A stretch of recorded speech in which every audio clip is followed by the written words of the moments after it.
Every single child has a potential to be fully human. And this is what this is about, is how to realize this.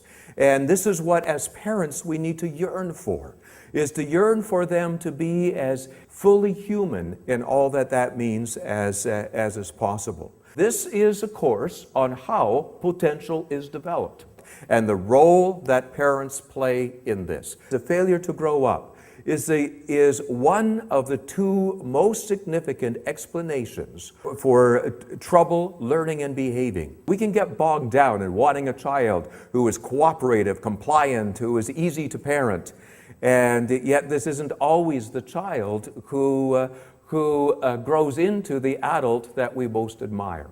We are in a hurry trying to get results and not nurturing the processes by which those results come. We're going to look at nature's role, and by that we will become more informed about what our role is. The problem today is that most parents don't realize that they have a partner. They are pushing and pulling at maturation processes. They are trying to make their children grow up. When we try to do what nature can do, we get exhausted. The characteristic of growth is that it's spontaneous. We cannot demand it. We cannot command it. You can't get a child truly to grow up if the energy isn't there. We'll look at how we can free the child to do this. We can play a part there. But nature is the prime mover. Nature shifts the gears in the limbic system of the brain. For the child to want to venture forth, to have aspirations, to be responsible. But how do you get a child to be responsible? It's very difficult if there's no desire of the child within to assume responsibility. And that is nature's part. How does nature do this? There are three processes that spring forth spontaneously in the child. The emergent process, the process by which a child becomes viable as a separate being, becomes independent, an individual, responsible. The integrative process, that process by which the child comes to interact with others without losing themselves or imposing their personality on another. And the adaptive process, that process by which we learn from our mistakes. We recover from trauma. The healing process, the transformation process, the process by which we change when we come up against things we cannot change. These are three independent processes, all of which are absolutely essential in growth. What is the parent's role then in the maturation process?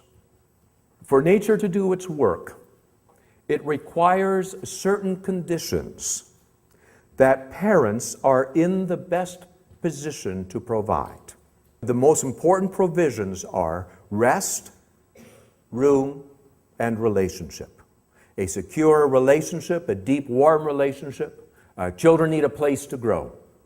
And there is no growth unless that place is there. They need a secure base. The relationship is the home in which growth occurs.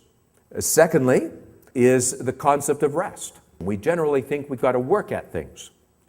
And in actual fact, when it comes to growth, rest is the most significant factor. To be at rest in the relationship with mom and dad is probably the most important kind of rest there ever could be.